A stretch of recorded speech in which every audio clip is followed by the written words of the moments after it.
Hello मेरे प्यारे दोस्तों, कैसे हैं आप सब। आशा करते हैं सब कोई अच्छे होंगे और अपने पढ़ाई में व्यस्त होंगे। तो चलिए, आज का मेरा नया लेक्चर होगा बाबू क्लास 10th के केमिस्ट्री के सेकेंड चैप्टर, जिसका नाम है एसिड बेस साल्ट, अम्ल क्षार और लवण। तो चलिए, बिना देर किए हम लोग अपना पढ़ाई को स्टार्ट करते हैं। तो पहले इसे पढ़ना है बाबू अम्ल के बारे में। अम्ल के बारे में पढ़ने से पहले हम जानेंगे कि अम्ल आखिर में हम लोग कौन सा साइंटिस्ट थे जो अम्ल के बारे में सबसे पहले बताएं कि अम्ल स्वाद में खट्टा होता है, अम्ल जल में घुलकर H+ आयन प्रदान करता है। चलिए, ये सब छोटी छोटी बातें हम लोग के साथ लेक्चर में स्टार्ट करेंगे तो अपने सिलेबस पर जाएंगे। पहले सबसे पहले इसका हम लोग बेसिक को देखेंगे। तो चलिए आइए देखते हैं हम लोग। पहले हम लोग देखेंगे इसमें कि अम्ल क्या होता है। तो अम्ल देखेंगे नाम बाबू हम लोग। तो अम्ल को हम लोग पहले दो तरह से पढ़ते हैं। एक जो प्राचीन जो चीन वाले जो हमारे साइंटिस्ट थे उन्होंने क्या बताया था, और जो नए आधुनिक जो वैज्ञानिक है साइंटिस्ट है उन्होंने क्या बताया था। तो देखिए यहाँ पर बताया गया है आप लोग के लिए। देखिए बताया गया है कि कंसेप्ट ऑफ एसिड माने एसिड की अवधारणाएं। एसिड की अवधारणाएं कितनी दी गई है, दो प्रकार से दी गई है। पहला है बाबू यहाँ पर देखिए, पहला अवधारणाएं है अम्ल की प्राचीन विचार धारा, अम्ल की प्राचीन विचार धारा। दूसरा है अम्ल की आधुनिक विचार धारा। ध्यान सुनिएगा, पहले हम लोग पढ़ेंगे अम्ल की प्राचीन विचारधारा के बारे में कि अम्ल के प्राचीन विचारधारा में अम्ल के बारे में क्या क्या बताया गया था। तो आइए देखते हैं इसके बारे में हम लोग कि देखिए इसमें हम लोग पढ़ेंगे पहला कि रॉबर्ट बॉयल, एक साइंटिस्ट का नाम था रॉबर्ट बॉयल। तो उन्होंने सबसे पहले अम्ल के बारे में क्या बताया था, आइए देखते हैं। चलिए यहाँ हम देखते हैं बाबू। देखिए इनका कहना क्या था, इनका कहना था रॉबर्ट बॉयल के अनुसार कि अम्ल स्वाद में खट्टे होते हैं, अम्ल स्वाद में खट्टे होते हैं और यह नीले लिटमस पत्र को लाल कर देते हैं, और यह नीले लिटमस पत्र को क्या कर देते हैं बाबू, लाल कर देते हैं। और ये बहुत से पदार्थों को घुलाने की क्षमता रखते हैं, ये बहुत से पदार्थों को घुलाने की क्षमता रखते हैं, ये बहुत से पदार्थों को घुलाने की क्षमता रखते हैं। ठीक है, मतलब कि अब हमें कैसे पता चलेगा कि अम्ल स्वाद में खट्टा होते हैं। तो उस समय जब रॉबर्ट बॉयल ने खोज किया था तो उनको समझ में नहीं रहा था, तो वह हर एसिड को, हर जिसमें अम्ल पाया जाता था या नहीं पाया, सबको चख कर, पहले तो कोई भी हम लोग पास कुछ नहीं था जानने के लिए, तो पहले वो अम्ल को लेते थे, कोई भी पदार्थ को लेंगे, चख कर देखेंगे और खट्टा दिखाई दिया तो कहेंगे कि ये एसिड है। पहले के साइंटिस्ट के पास कुछ पता नहीं था, तो फिर लास्ट में हमें पता चला कि हम एक पत्र लेते हैं, ले लिटमस पत्र लिए, और जैसे है उस पर उसके थोड़ा बूंद को गिराएं तो देखें कि वो जो नीला लिटमस पत्र है क्या बन गया, लाल बन गया। तो इस तरह से हम लोग केमिस्ट्री के क्षेत्र में धीरे धीरे करके आगे बढ़े। तो अब आइए हम दूसरा पढ़ते हैं, दूसरे वैज्ञानिक के अनुसार। ये हम लोग को जानना जरूरी है कि अम्ल का शुरुआत कहाँ से हुआ था। चैप्टर तो सब कोई पढ़ाता है लेकिन ये कोई नहीं बताता, कहीं भी यूट्यूब पर ढूंढ लीजिएगा, कहीं नहीं मिलेगा। ठीक है, तो चलिए यहाँ पर देखिएगा क्या बताया गया है। ये है लवेजियर के अनुसार, लाइवेजियर के अनुसार इन्होंने क्या बताया था, इन्होंने बाबू बताया था कि लवेजियर के अनुसार कि ऑक्सीजन से बने यौगिक, ये ऑक्सीजन से बने यौगिक को हम लोग क्या कहते हैं, अम्ल कहते हैं। अगर जिसमें जितना ऑक्सीजन से बना हुआ यौगिक होगा सबको क्या कहेंगे, हम लोग अम्ल कहेंगे। माने शुरू में बताया गया, लास्ट में इनका मत मतलब गलत हुआ, लेकिन कुछ दिन तक चला जब तक कोई दूसरा एसिड को खोज नहीं लिया गया। तो देखिए, अर्थात सभी अम्लों का प्रयोग अवय ऑक्सीजन होता है, जितने भी अम्ल होंगे सब में ऑक्सीजन पाए जाएंगे, क्योंकि कार्बन, सल्फर और नाइट्रोजन आदि के ऑक्साइड का जलीय विलयन अम्लीय गुण को क्या करता है, प्रदर्शित करता है। ये मेरे सेकेंड वैज्ञानिक थे जिनका नाम था लेवोजियर। चलिए आगे देखते हैं हम साइंटिस्ट के बारे में। और एक यहाँ आ गया बाबू, इनका देखिए क्या कहना था। एच डेवी के अनुसार, ये भी साइंटिस्ट हैं, तो बोला गया है एच डेवी के अनुसार हाइड्रोजन से बने यौगिक को क्या कहते हैं, अम्ल कहते हैं। जितने भी हाइड्रोजन से बने यौगिक होते हैं हम सबको क्या कहते हैं, अम्ल कहते हैं। इससे पहले जो लवियर ने बताया था कि जितने भी ऑक्सीजन से यौगिक बनेंगे सब क्या होंगे, अम्ल होंगे, लेकिन इनका क्या कहना था, जितने भी हाइड्रोजन से बने यौगिक होंगे सबको हम लोग क्या कहेंगे, अम्ल कहेंगे। ठीक है, अर्थात सभी अम्लों का प्रमुख तत्व क्या होगा, हाइड्रोजन, इसमें हाइड्रोजन मौजूद होगा। इन्होंने कुछ निष्कर्ष भी दिया था, देखिए सोडियम और HCl लिया गया है, जब दोनों का रिएक्शन कराएंगे, जब दोनों का रिएक्शन कराएंगे तो क्या होगा, क्या होगा, ये लवण और H+ आयन को बाहर करेगा। इनके अनुसार ये क्या था, सही था। जैसे इसका निष्कर्ष भी लिखा गया है, ध्यान देखिएगा। निष्कर्ष में क्या बताया है सुनिएगा, बोला गया है कि वैसे पदार्थ होते हैं, देखिए अम्ल वैसे पदार्थ होते हैं जिनमें विस्थापन योग्य हाइड्रोजन पाया जाता है, जो धातु से अभिक्रिया करके लवण का निर्माण करते हैं, लेकिन सुनिएगा ध्यान से, यहाँ पे देखिए फेरी क्लोराइड, एल्युमिनियम क्लोराइड, दो ऐसे तत्व मिल गए इत्यादि में हाइड्रोजन नहीं है, ये दोनों में हाइड्रोजन नहीं है बाबू, लेकिन फिर भी ये अम्लीय गुण को प्रदर्शित करता है, अतः यहाँ पर क्या साबित हो गया कि एच डेवी का कहना था कि सब में हाइड्रोजन होगा, लेकिन इनका मत क्या हो गया बाबू, यहाँ पर गलत साबित हो गया। चलिए आगे देखते हैं हम लोग, और देखिए नोट में बताया गया है, एक वैज्ञानिक का नाम था जिसका नाम था बार्थलेट, ठीक है। ये उस समय के वैज्ञानिक थे जिन्होंने के मतलब कि ये छोटे कद के वैज्ञानिक थे, जो अभी 3 साइंटिस्ट का नाम आता है वो बड़े कद के थे, लेकिन उस समय इन्होंने बताया था कि कुछ यौगिक जैसे HCl, AgCN जैसे पदार्थ में ऑक्सीजन नहीं पाया जाता है। हमें लेवोइरियस क्या कहना था कि सभी पदार्थ में ऑक्सीजन पाए जाएंगे, जितने भी अम्ल गुण को प्रदर्शित करता है सब में ऑक्सीजन होंगे, लेकिन इन्होंने बताया कि HCl एक अम्ल है, इसमें ऑक्सीजन नहीं है, फिर भी ये अम्लीय गुण को प्रदर्शित करता है, इसलिए लेवोइयर का मत भी क्या हो गया, गलत हो गया। लेकिन लेवोइयर का मत, एच डेवी का मत कुछ सालों तक सही चला, क्योंकि उस समय के ये महान वैज्ञानिक थे, इनका दबदबा था, लेकिन ये छोटे कद के वैज्ञानिक थे, इनका मत क्या उस समय नहीं माना गया। लेकिन बाद में जब अलग अलग साइंटिस्ट हुए तब इन्होंने नहीं, जो बार्टलेट साहब ने बताया था वही बात सही है, यहाँ ना ही अम्ल को, ना ही हाइड्रोजन के लिए है, ना ही ऑक्सीजन के लिए है, ठीक है। तो चलिए अब आगे इसका कुछ एग्जाम्पल देख लेते हैं बाबू। देखिए ये हमारा एग्जाम्पल है, कुछ इसका नाम याद कर लेना आप लोग के लिए, बहुत ही सुंदर है। देखिए क्या बताया गया यहाँ पर, ध्यान दीजिएगा, बोला गया है कि सल्फ्यूरिक एसिड H2SO4, इसको क्या कहते हैं बाबू, हम लोग गंधक का अम्ल भी कहते हैं, गंधक का क्या कहते हैं, अम्ल कहते हैं। इसको हम लोग किंग ऑफ केमिकल भी कहते हैं, H2SO4, इसका नाम याद रखिएगा, कुछ एसिड का नाम ही याद रखिएगा, काम करेगा आगे।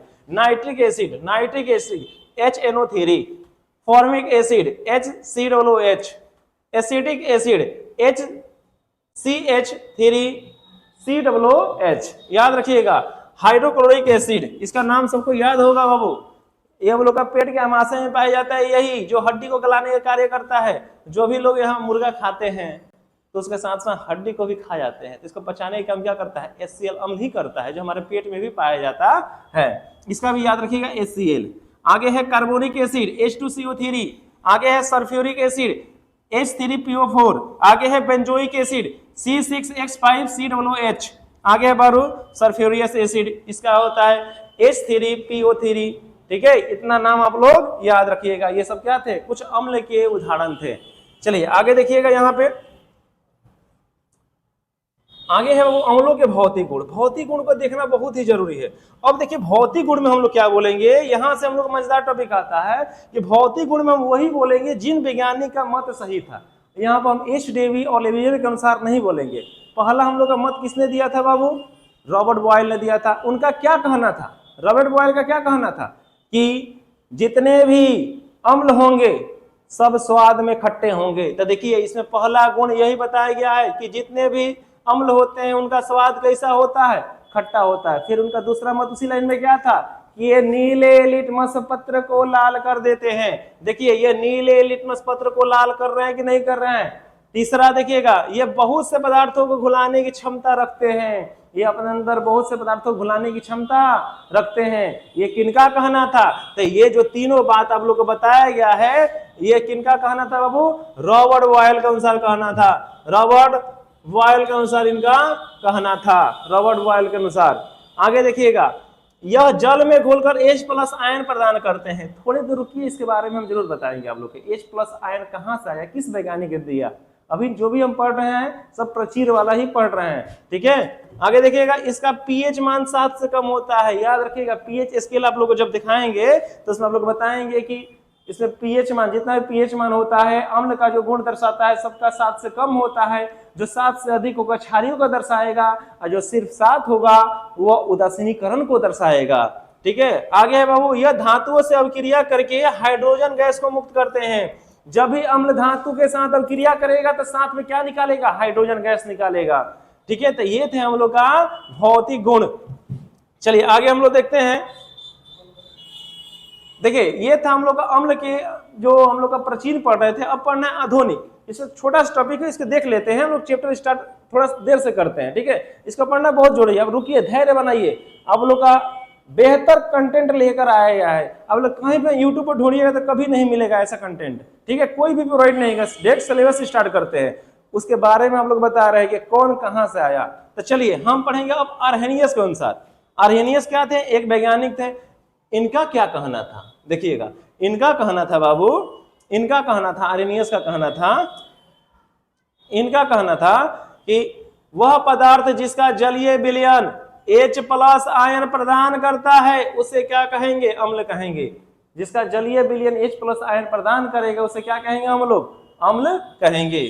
तो उदाहरण देखिए क्या है, H2SO4 के हम क्या करते हैं, रिएक्शन कराते हैं तो यह सल्फर देता है और H+ आयन को प्रदान करता है। आगे है वो HCl, ये देखिए इसमें H+ आयन दे रहा है, क्लोरीन गैस से बना है ये। HNO3 H+ आयन दे रहा है, देखिए सब में H+ आयन है कि नहीं, टोटल चीज में H+ आयन है। तो इसका मतलब क्या हुआ, आर्हेनियस के अनुसार कहना था कि जिसका जलीय विलयन H+ आयन प्रदान करता है उसे हम लोग अम्ल कहेंगे। ठीक है, चलिए हम दूसरे वैज्ञानिक देते हैं जिसका नाम था बाबू ब्रेस्टेड लॉरी के अनुसार। इनका देखिए क्या कहना था, इनका कहना था कि वह पदार्थ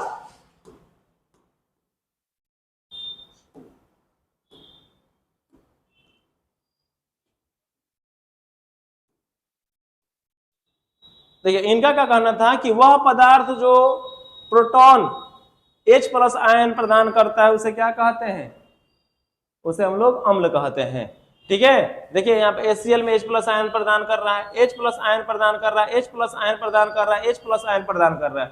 तीनों चरम देखिएगा सब में H+ आयन प्रदान कर रहा है कि नहीं कर रहा है, सब में H+ आयन प्रदान कर रहा है। तो ये दो सेकंड वैज्ञानिक थे। और देखिएगा आगे हम लोग का, देखिए एक और यहाँ पर एग्जाम्पल था कि HNO4 जब हम इसका अभिक्रिया कराते हैं तो क्या होता है, HNO3 अमोनिया और प्लस में क्या दे रहा है, हाइड्रोजन गैस का निर्माण करा रहा है, अमोनियम आयन निकल रहा है बाहर।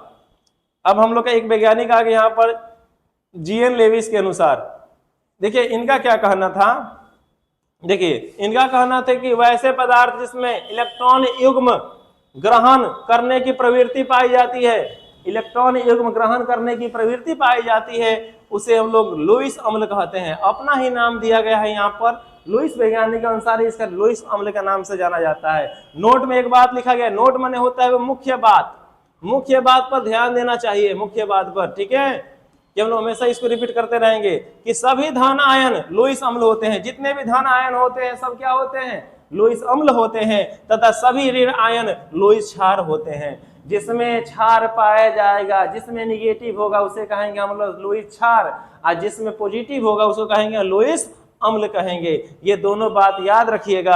आप लोग एग्जाम्पल यहाँ दिखाई दे रहा है, देखिए H+ है, Cl- है, HCl, तो यहाँ पर क्या हो जाएगा, लुईस एसिड है ये। Al3+Cl है तो ये भी क्या होगा, ये भी हम लोग का लुईस एसिड होगा। अब देखिएगा यहाँ पर हम लोग अम्लों का रासायनिक गुण के बारे में देखना है कि अम्लों का रासायनिक गुण क्या होता है। तो यहाँ ध्यान दीजिएगा क्या बोला गया है कि अम्ल के रासायनिक गुण, कि अम्लों के रासायनिक गुण निम्नलिखित होते हैं। पहला इसमें पढ़ना है हम लोग के, जब अम्ल धातु से अभिक्रिया करता है तो क्या होता है बाबू, ध्यान दीजिएगा, जब अम्ल बाबू धातु से अभिक्रिया करेगा, ध्यान दीजिएगा यहाँ पर बोला गया है क्या, देखिए बोला गया है कि जब अम्ल धातु से अभिक्रिया करेगा तो क्या देगा, साल्ट H+ आयन देगा। अम्ल है ये धातु है बाबू, और ये क्या है बाबू हम लोग का लवण है, और साथ में क्या दे रहा है, H+ आयन को देगा, हाइड्रोजन गैस को बाहर निकालेगा, सॉरी हाइड्रोजन गैस को क्या कर रहा है, बाहर निकाल रहा है। एग्जाम्पल देखिएगा, एग्जाम्पल में क्या बताया गया है, देखिए यहाँ बोला गया है HCl, ये क्या है, एक अम्ल है, क्या है बाबू, अम्ल है, अम्ल जब अभिक्रिया किसे कर रहा है, सोडियम से कर रहा है, तो क्या मिल रहा है, ये देखिए यहाँ ध्यान दीजिएगा कि ये जो HCl है अम्ल है और ये क्या है, हम लोग का Na धातु है। जब इसे अभिक्रिया कर रहे हैं तो क्या मिला है, मुझे लवण का निर्माण मिला है। लवण क्या है, NaCl है, और साथ में हाइड्रोजन गैस बाहर निकलता है। फिर आगे देखिएगा H2SO4, यह भी स्ट्रॉन्ग एसिड है और इसके साथ जिंक का अभिक्रिया कर रहा है। जिंक क्या है, एक धातु है, तो Zn सल्फेट का निर्माण हो रहा है, वो जिंक सल्फेट का, और हाइड्रोजन गैस बाहर निकल रहा है। यहाँ देखिए HNO3 है, ये भी क्या है, अम्ल है, और यहाँ मैग्नीशियम है Mg है। जब इन लोग हम लोग इसका अभिक्रिया कर रहे हैं तो यहाँ पर मिल रहा है MgNO3 का whole twice into hydrogen gas क्या हो रहा है, बाहर निकल रहा है। ठीक है, इस तरह से कुछ एग्जाम्पल दिए गए हैं, आप लोग समझ सकते हैं। इसीलिए बार बार बताया जा रहा है कि धैर्य बनाकर रखिए, ये छोटी छोटी बात को समझना बहुत ही जरूरी है। चलिए आगे हम लोग देखते हैं, और चलिए तब तक के लिए इतना ही रहने देते हैं। तब तक के लिए धन्यवाद, आप हमारे साथ जुड़े रहें। Thank you very much.